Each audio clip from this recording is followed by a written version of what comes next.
Just one last little friendly reminder that this is my first lesson of a 9-part series. We're going to be doing this roughly every 2 to 3 weeks between now and I believe it runs through January or February.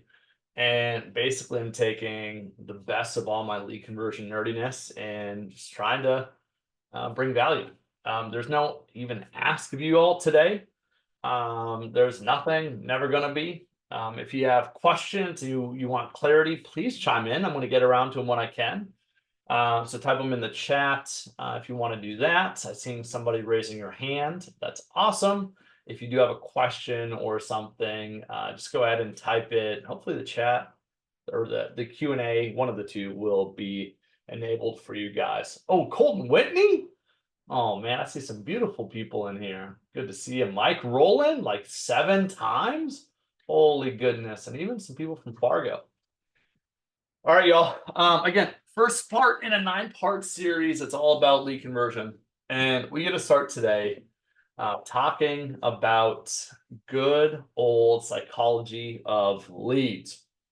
Here's what it really comes down to, friends. I want to start here. I literally need all of you to take your real estate hats off for the next 15 minutes because goodness sakes, y'all have some interesting thoughts when it comes to sales when we have our real estate hats on. We got to take it off and we have to step into the shoes of our consumers. And I don't think there's a better exercise for that than, frankly, imagine walking into a car dealership. So I just want you to envision this. And maybe some of you actually have done this recently where you've walked into a car dealership and you've tried buying a vehicle. And I want you to imagine you're walking onto the lot and that car salesperson starts walking up to you. If I had to guess, if you're anything like me, your skin starts to crawl. You get nervous. You get apprehensive. The reality is that when that salesperson walks up to you, even if you have every intent of buying that Tesla or that Toyota or that Honda on the lot, no matter what, when that salesperson starts walking up to you, the reality is we get nervous, we get afraid, and we get scared. And this is the first big lesson I want everybody to write down today, is simply this, is that sales people scare people. Say it one more time for those that need it. Sales people scare people. And it's not that we're bad. It's not that you are even a bad salesperson. It's not that you have a hidden agenda. It's not that you're mean or wrong. I've always joked that even Jesus, the salesperson, would trigger people. The reality is that by nature, people fear you. And we're going to talk about this a little bit more in depth today, but I think it's pretty simple why. I think people are afraid of salespeople because they're afraid of you selling them something that they don't need, want, or desire. They're afraid of you selling them that car or some warranty on it or something. They're afraid of buying something where they're going to get screwed. They're afraid of you forcing them to buy something that they don't want. And what's interesting about this, again, if we're in the car dealership or furniture or heck, real estate sales, it really doesn't matter. What happens is that people respond with a deflection. What I mean by this is when that person walks into a car dealership with every intent of buying a car, when that salesperson walks up, the vast majority of the time, when that salesperson asks something like, what brought you out today? Or what are you looking for? Whatever opening line, doesn't really matter. Almost always the response is some form of, I'm just checking things out. I'm just seeing things. We're just getting started. We just want to look at some things, just looking, simply some form of just looking for fun. And it's really important for us to understand that that's normal. I think it's normal because it's what I would do. If I were in a car dealership, that's what I would do. Is when that person walks up, I'm going to just spill my guts to them. I'm going to tell everything what I want. I'm probably going to play it safe a little bit. Now, what's really interesting is when it comes to people feeling afraid, what we need to understand is they really are afraid of 2 primary things that I would write down. Number one, that we've already discussed, is they're afraid of you. They're afraid of you selling them something that they don't want. They're afraid of you selling them a warranty that they didn't want in the first place. They're afraid, frankly, of just getting screwed. Let's just call it what it is. And in real estate, it's the same thing. They're afraid. A lead's afraid that you're going to try selling them a house that they didn't want. They're afraid of buying a house in a neighborhood they didn't desire. They're afraid of you getting them to overpay for a house or pay more than they are desiring. So the first thing people are afraid of is you. They're afraid of you selling them something that they don't need, want, or desire. What's interesting, though, is there's another whole second thing that people are afraid of, and it's completely outside our control. And that fear that they have is they're afraid of the marketplace. I'd write that down. So they're afraid of you, and they're afraid of the market. And really what that means is almost always they're afraid of buying something at a bad time. They're afraid of overpaying for a home. They're afraid of buying a house today. And this actually can be a lot more, I guess you could say, widespread. It can be a lot more expansive than just talking about the market. It can be they're afraid of interest rates. It can be they're afraid of the next president or afraid of the current president. They're afraid of World War III. Like there's so much fear of marketplace things. And maybe if you want to stretch market, they're afraid of external factors that nobody controls. And almost always, again, when people are feeling those types of things, when they're feeling afraid of the market or those external factors, almost always what ends up happening is they give you some type of fear-based no. Those fear-based no's are almost always something like, I want to wait till rates come down. I want to wait till the market balances out. I want to wait till prices come down. I want to wait till there's a new president. Like you get the gist of it, right? There's 100 different ways people show you that, or they give you a fear-based no. The most common one, though, is very similar to when they're afraid of you, which is, I'm just looking for fun. I don't want to waste anybody's time. And maybe that's a Midwest thing, but people are nice or try to be nice about it. They let you off soft. Something along the lines of, I don't want to waste your time. And what's interesting about this is we're not even going to dive into how do you fix this yet. How you handle those objections, that will be for our next or one of our follow-up lessons. Instead, what I need to make sure that people are understanding today is the psychology of people. And the simplest truth is that people are afraid of you, and they're most likely afraid of the market. Now, there was one notable exception, and a lot of people that were playing the real estate game between 2020 and 2022 can tell you this, is the market was actually doing the opposite of making people afraid. The market conditions between 2020 and 2022 were literally begging consumers to go spend their money. And the long story short is to really avoid economic calamity, the federal stimulus, the Fed, I should say, to start with, they cut rates essentially down to the lowest numbers we've frankly ever seen in modern history. They also started buying assets, literally putting money into our pockets. And then on top of that, the federal government, Congress, President Trump, they literally gave out money, and there was programs everywhere to business owners, to individuals.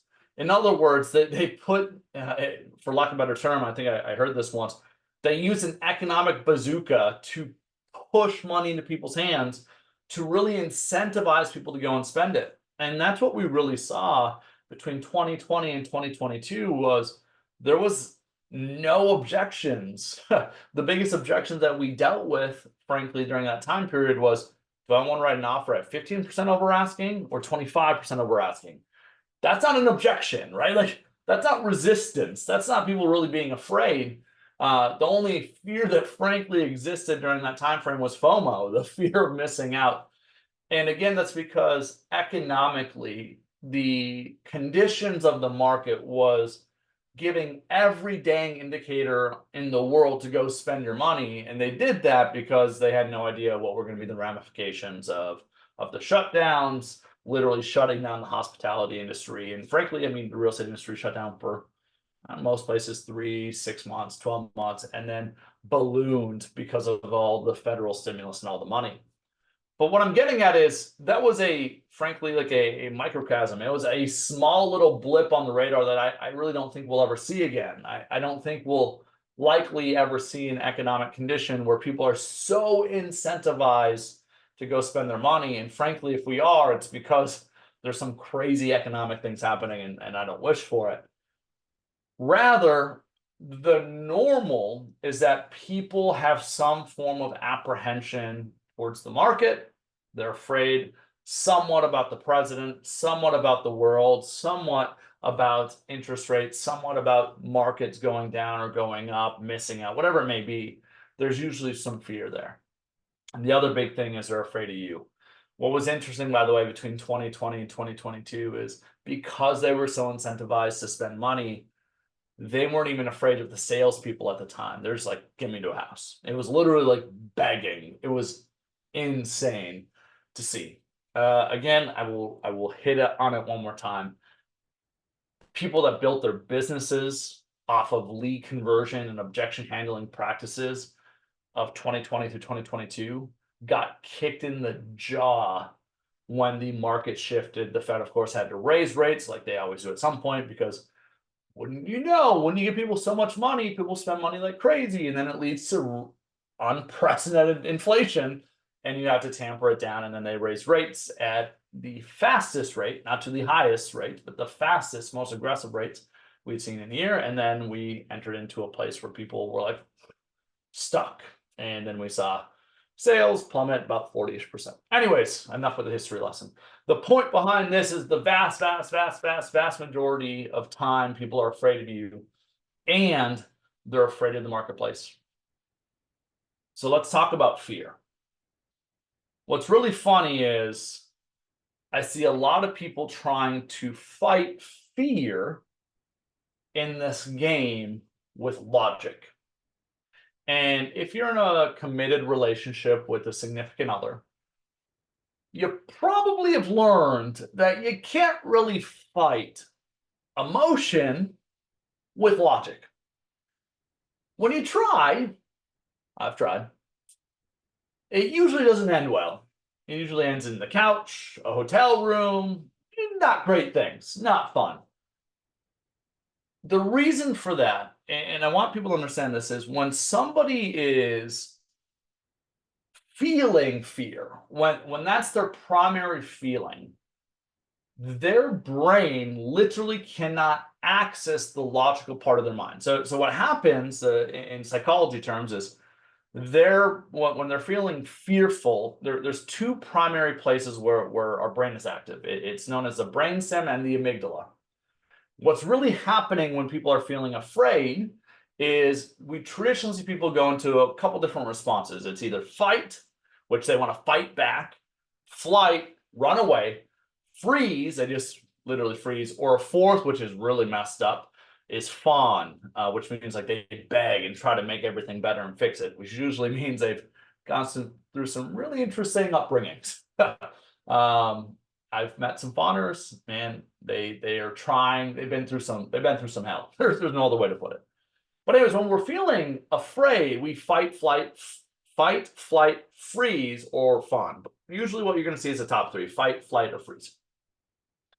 What's interesting though is when we try to fight that with logic, instead of de-escalating things, instead of them calming down, almost always when you try fighting it with logic, things actually get worse. And again, this is where y'all that are in a committed relationship, or heck, if you have kids, if you try fighting your kids' emotion with logic, it doesn't work. It actually backfires.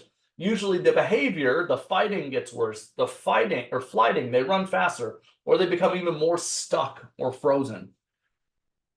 The problem, y'all, is we're trying to use strategies of trying to tell people use logic when their brain literally isn't there. And so what you need to understand with logic is almost always that's happening in the prefrontal cortex. If you're looking at our brain, it's like right here in our heads. And they're literally not accessing that part of their mind. They're stuck in their brainstem in their amygdala. So what happens when you try fighting fear with logic is you actually get more fear. It backfires. We're going to talk about this a little bit more in other lessons today. Rather, what we need to understand is when people are feeling afraid, we have one simple job. We have to make sure that people begin to feel safe. This is the simplest thing that I've learned, frankly, in human influence is when people are afraid, you have to do everything in your power to make somebody feel safe before you have any progressive, logical conversation about what to do next. You cannot get them to move properly in a logical, healthy way until you make somebody feel safe. Yet I see so many people throughout industries, frankly, leaders in real estate, sales, it doesn't matter, that are trying to fight people's emotions with logic. And I gave you the example of marriage. Another good example is if a kid's melting down in the middle of Target, if you're a parent, if you try fighting their emotion with logic, you've probably seen this. The kid yells more, screams more, kicks more. It gets worse. Rather, what you have to do is you have to make them feel safe and almost always guide them to thinking about something else. But I'm going to give another good example of this. That you all see in real estate. And we saw it a lot between 2022 and frankly, even a little bit now, but let's call it mid 2024. It was people in real estate were saying the objection, I want to wait for rates to come down. I want to wait for the market to correct. I want to wait for, now we're hearing a new president. Again, fear-based objections. And what I saw real estate agents doing is they were trying to use facts to persuade this person that that decision of waiting because of rates is a bad idea. Yeah, a really good example of this is date the rate or marry the house. Or another good example of this was people saying, well, compared to the 1980s when rates were 17%, we're actually doing pretty darn good. The funny thing about this, by the way, and I want everybody to write this down. By the way, I hope you understand this isn't just about making a better salesperson, it's hopefully making a better parent, human being, spouse, all of it. When somebody is feeling fearful and you try to fight things with logic, they actually spiral, things get worse, they get out of hand.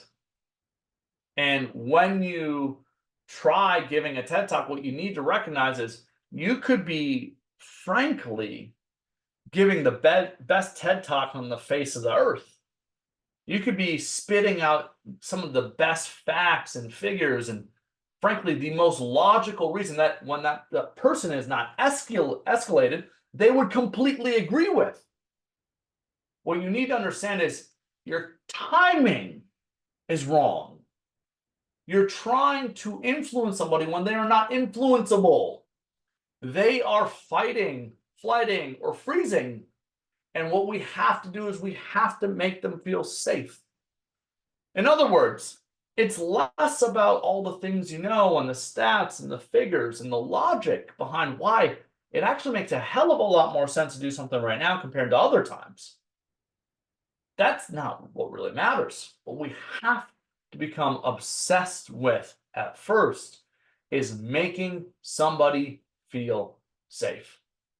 Now, I'm going to start this off with, if salespeople traditionally make people feel unsafe, what I always want to mentally think about is, man, what are salespeople kind of known for? And there was a really great book. It's called To Sell Is Human by Dan Pink. And it's really funny because he shared the top 5 words that are used by most people, that did some polling, to describe salespeople. And if you can guess, the top 5 words are hardworking, kind, just kidding. It's gross, sleazy, manipulative, annoying. You get the gist, right? The reality is salespeople trigger people. And the reason for that isn't just who we are as salespeople. I think it comes down to people are used to a salesperson, frankly, trying to sell them. So if you want to make somebody feel safe, you almost have to do the opposite of what they're expecting. When that car salesperson walks up to you and you get apprehensive, you take a defensive stature, right? You're ready to fight back, ready to punch, fight, flight, or freeze. If that salesperson was genuinely curious and they didn't try selling you something, they weren't pushing something, If they were just curious about you, you're probably like, what the heck just happened? In other words, it's almost like an opposite thing. If in a moment I'm expecting a salesperson to start selling me, my guard goes up. If that person instead, frankly, tries selling themselves on me and asking me questions and trying to understand what I want to do, what happens is my wall comes down. So what I would do is I would write 3 or 4, excuse me, of the top things you think salespeople do.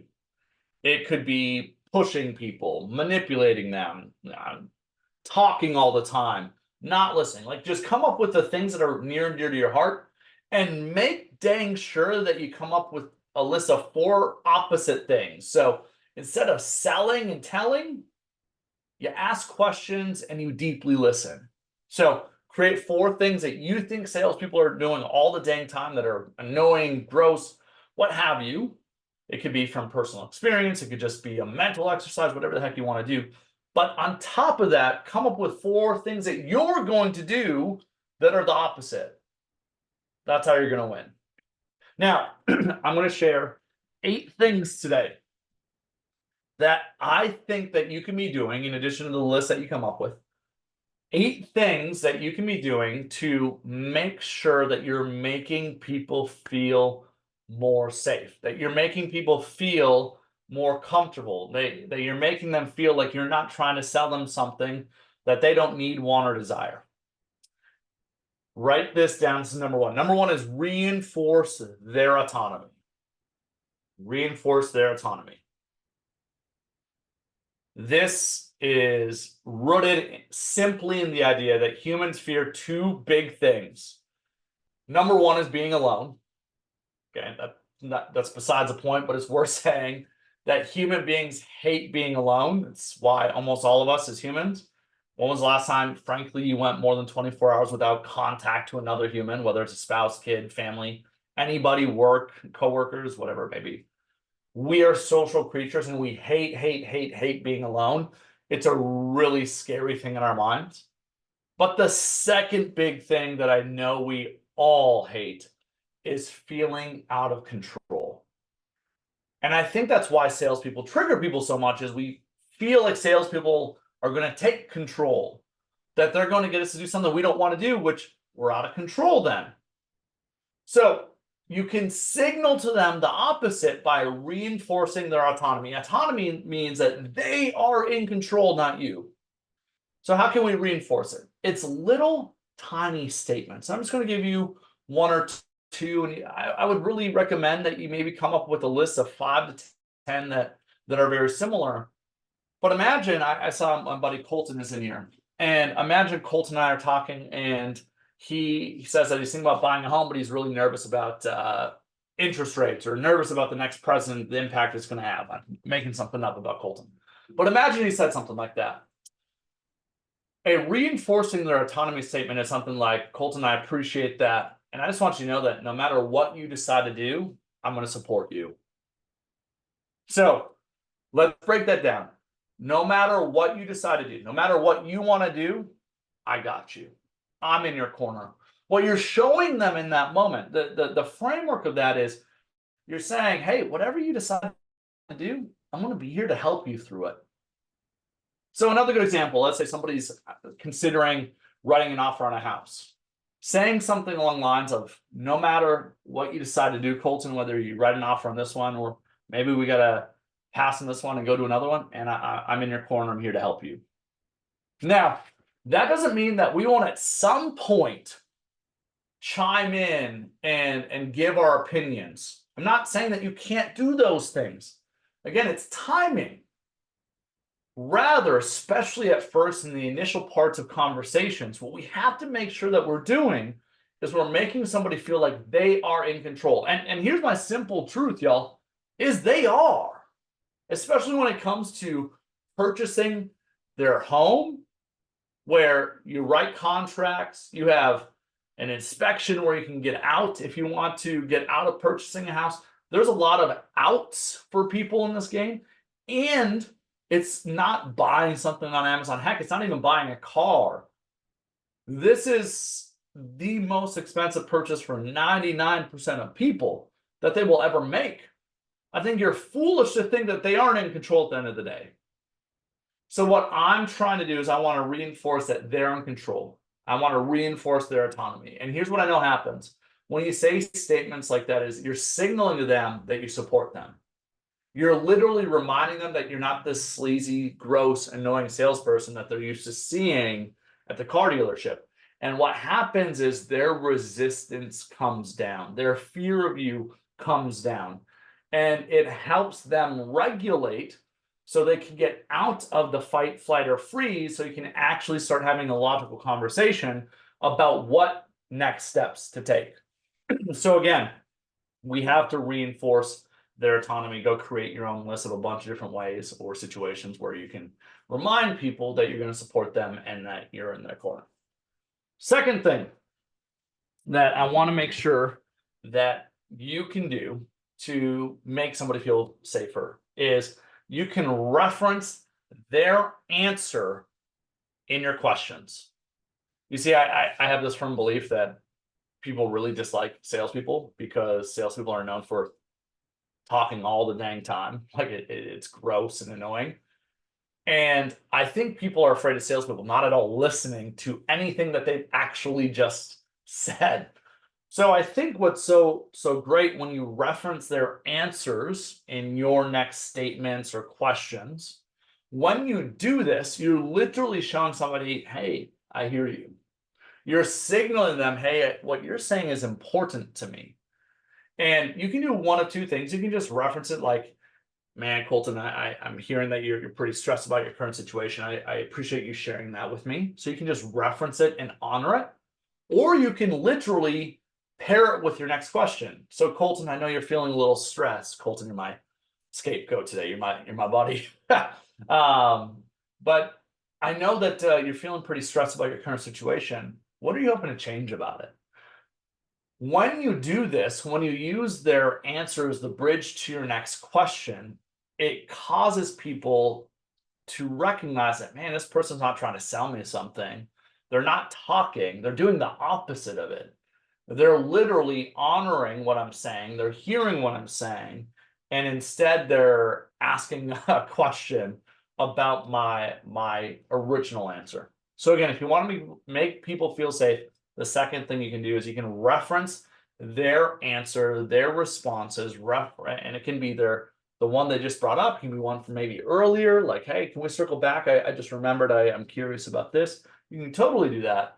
When you do these things, it signals to people, hey, you're important. I'm not trying to sell you some crap. I'm just trying to learn and understand where you're at. It makes people feel safe. Number three, third big thing about Colton. I love it. Third big thing on what you can do to make people feel safe. This one's going to be super easy. It's silence. Again, I'm trying to give you the opposite of what most sales do. Most salespeople are blabbing, talking all the time. What I've found oftentimes is, frankly, you can just make people feel safe by asking a question and shutting up. And we are very uncomfortable with silence. A really good example of this is that probably felt like forever for most of you. It was a second and a half. One exercise I would go and recommend for you all is go find somebody you trust. And I would just literally force yourself to pause a second or two between their answer and you talking to build this habit. And don't get me wrong, it can be awkward. I'm not saying be awkward, but there are times where we just need to shut up and we can make people feel way, way, way more safe just by being quiet, just by being, frankly, silent. Number four, we're not going to go super in depth with this one because there's another whole lesson at a later date where we'll go way more in depth. But number four is my favorite script in the book, which is Tell Me More. And Tell Me More is less of a script. It's more, frankly, of a mindset. And it really pairs nicely with number two, which is referencing their answer. tell me more is you can make somebody feel really safe by turning their answer into your next question. Something like, all right, Colton, so explain that a little bit further for me. If there's one freaking thing you take from today, please, it's this. One piece of homework. You don't do any of the other homework that I ever say to go and do. I understand it's a lot sometimes, but go and do this. You need to come up with 10 individual different ways, unique ways to ask, tell me more. The reason for that is if you just sit there and say, well, tell me more about that. Tell me more about that. It sounds so robotic and sounds like you're disinterested, even if that's not your intent. So you got to find different ways to ask it. Things like, could you elaborate on that for me? Or could you dive a bit further into, tell me more? Or frankly, again, tell me more can just be silent. So I would come up with a list of 10 different ways that you can alternate through in conversation to get people to expand upon their answers. Again, I think this ties back to earlier. I think this works so well because people are expecting you to sell them something. They're not expecting you to take a deep interest in their answers. And by the way, the other big thing behind Tell Me More, the really important part behind it is you're not as smart as you think you are. And what I mean by that is our brains are always trying to take shortcuts, which is great. It's normal. But a lot of times those shortcuts mean that we're going to misunderstand what somebody says. We're going to accidentally make an assumption and assume that they said something and I understood what it meant. And Tell Me More is one of the easiest ways for you to avoid the mistake of making an assumption of assuming what somebody's meaning. My favorite example of this, by the way, comes down to an example where I screwed up, where somebody had said that they were looking to get a bigger home because their family was on the go. And I had already said, tell me more, like, okay, so you want to get a bigger home? Tell me about that. Well, our family's growing. And now my brain heard families growing, and my brain naturally heard, and it's probably right 90% of the time, that they were having a baby. So I responded with some form of, whoa, congratulations, when's baby due? Something like that.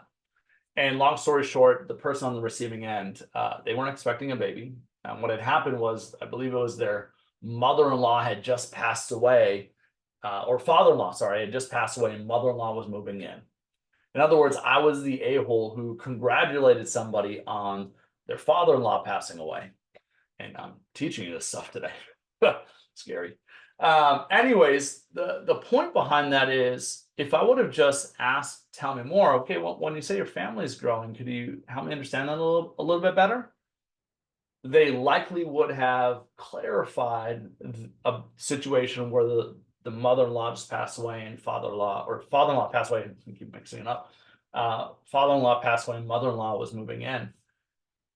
When you ask, tell me more, you are a heck of a lot less likely to make little assumptions that really create huge divides. All right, number 5. Next one. We got 5, 6, 7, 8 left. We're going to go quick. Number 5 is remain non-judgmental. Woof! And that's tough. Let me give a really good example. You Packer fans out there, Green Bay Packers. I'm a Vikings fan. Not going to say anything about this year. Not going to do it. Not going to say anything. All I got to say is the Vikings put me through more heartache than almost anything else. But I don't understand you Green Bay Packer fans. But when you start talking about the Packers and how you love them, man, I gotta shut up and let go of the judgment. Obviously being making some jokes here, but when people say things to you that are maybe politically much different than you, values wise much different, and I'm not saying that there aren't times where you just gotta end the conversation, move on. Like for me, I had no tolerance for homophobia. That was not going to fly. Hate, racism, sexism.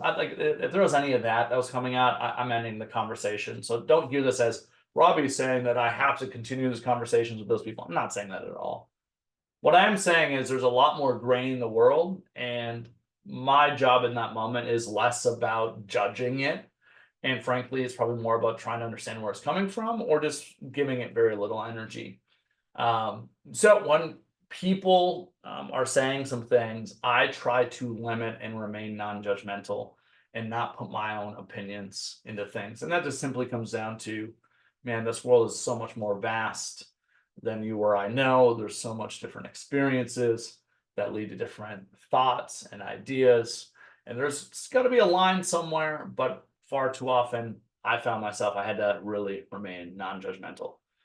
If you want to talk about the opposite of that, if you're coming across as judgmental to someone, you're screwed. Like the conversation's dead. You're going to make people feel so unsafe.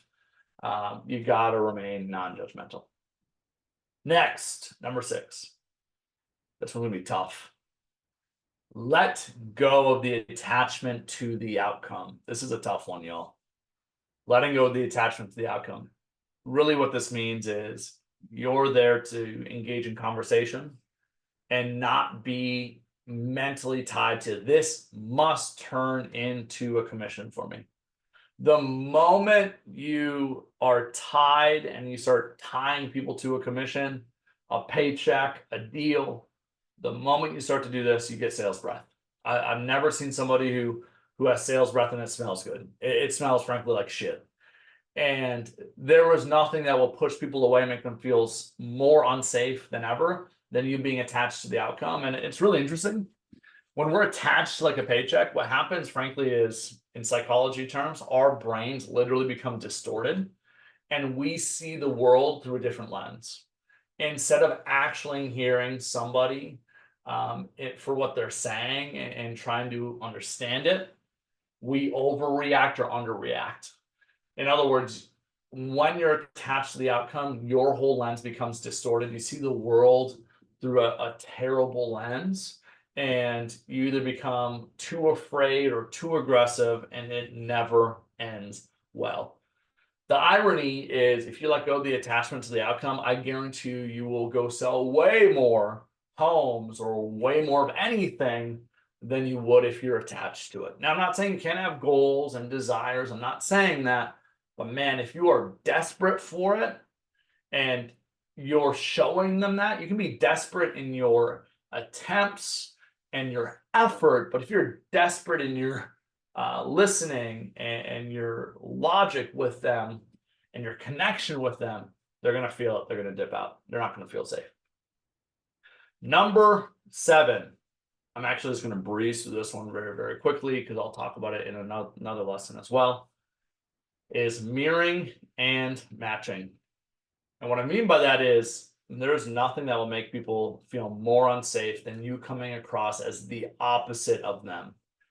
And mirroring and matching is simply this idea that if somebody's different than you, I might have to adjust some of my normal things to be a little more like the person I'm speaking to. Very quickly, what that means is I might have to speak a little slower, or I might have to speak a little quicker and run a little faster. I might have to speak louder or soften it.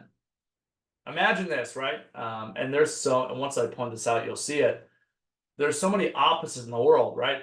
Eeyore and Tigger. You got Eeyore who's soft, quiet, low energy, and Tigger kind of scares them. And same thing, Eeyore drains the heck out of Tigger. So what you have to do is you don't have to become exactly like this person you're speaking to, but you gotta change some things. So slow things down a little bit or speed things up, raise your energy or lower it. There's a lot of different levers you can be pulling, but you gotta be mirroring and matching so you don't come across as so different. My final example of this is, imagine if I walk into a consultation, a buyer consultation strategy session, and the people that are there are more quiet and reserved. And I'm really outgoing and I'm energized about it and running really fast. I guarantee you when you walk out, they're going to breathe a sigh of relief because you made them feel anxious and afraid the whole time. Again, this whole lesson today is a lot of lead conversion, a lot of winning in influence has less to do with the logic or the numbers or any of those things. It has a hell of a lot more to do with, man, what did you make people feel? And again, salespeople scare people. Number 8, last and final thing that we're going to talk about today, and we'll wrap up. is you got to play chess. Got to play chess. Let me give you an example of this. I don't know what it is about salespeople, but man, sometimes we ask the stupidest questions I've ever heard of. A really good example of this is you'll be having a conversation. Let's just, again, car sales. And literally, there's so many examples in real estate as well. But car sales, I'm talking to somebody about the car I want, and then they're like, by the way, what do you do on weekends? I'm like, what the hell does that have to do with anything?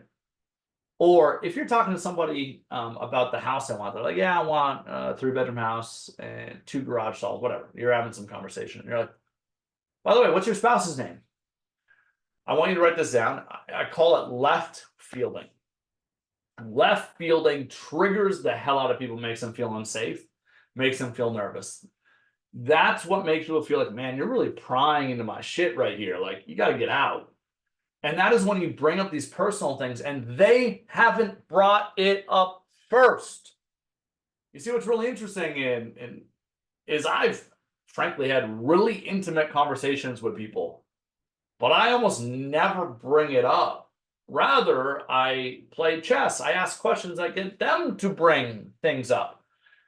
And what I mean by this is so many of us are trying to build rapport or follow forward by asking, tell me about your family, tell me about your occupation, tell me about your recreation, tell me about your dreams. It's actually really alienating. Rather, what we have to do is we almost always have to bridge what are the things that they're already talking about into another question that will maybe get them talking about those subjects. So let me give a good example of this. This is what I mean by playing chess.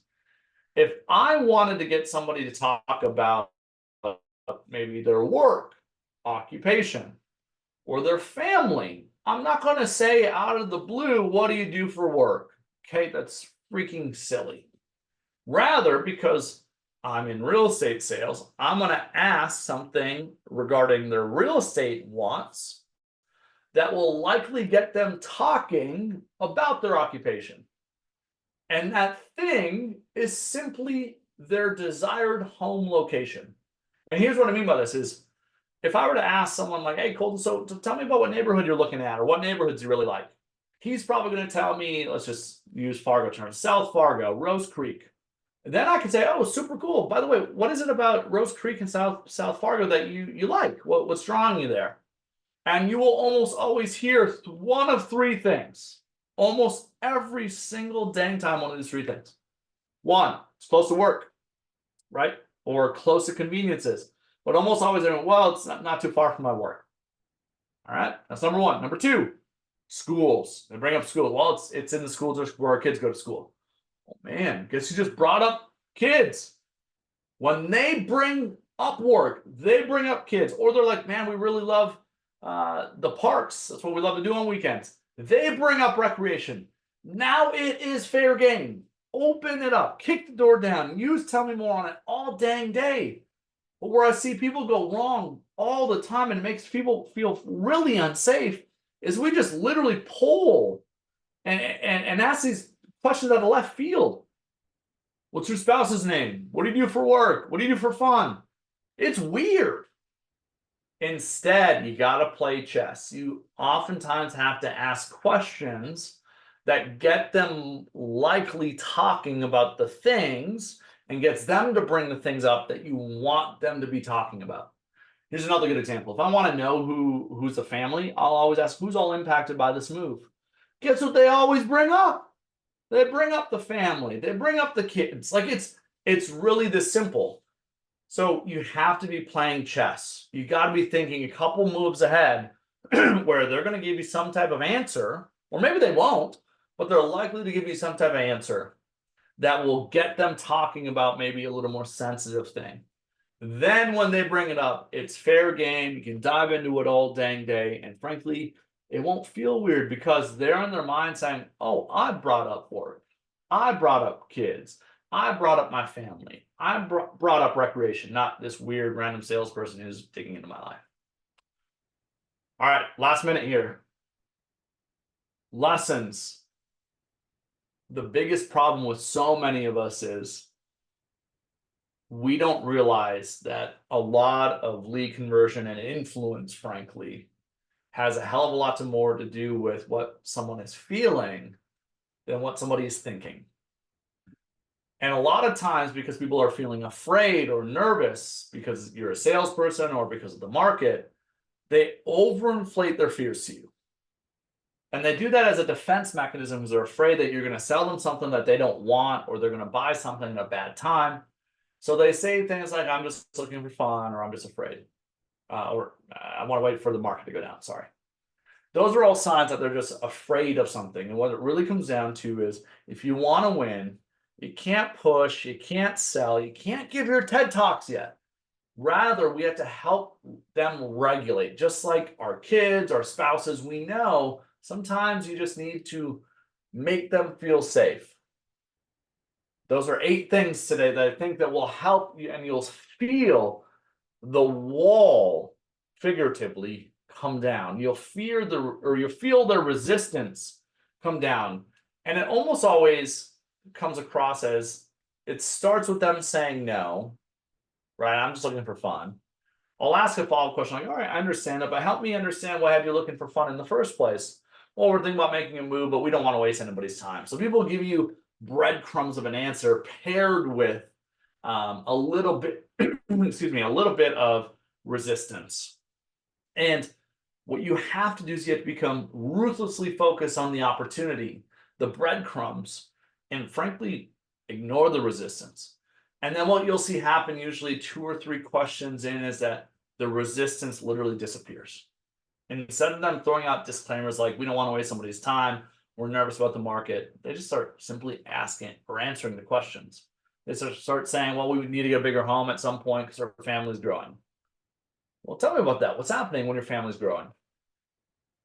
What we have to do, y'all, if we want to make people feel safe, is we got to do these little things. We got to reinforce their autonomy. And y'all, resistance, I can't say it enough, is normal.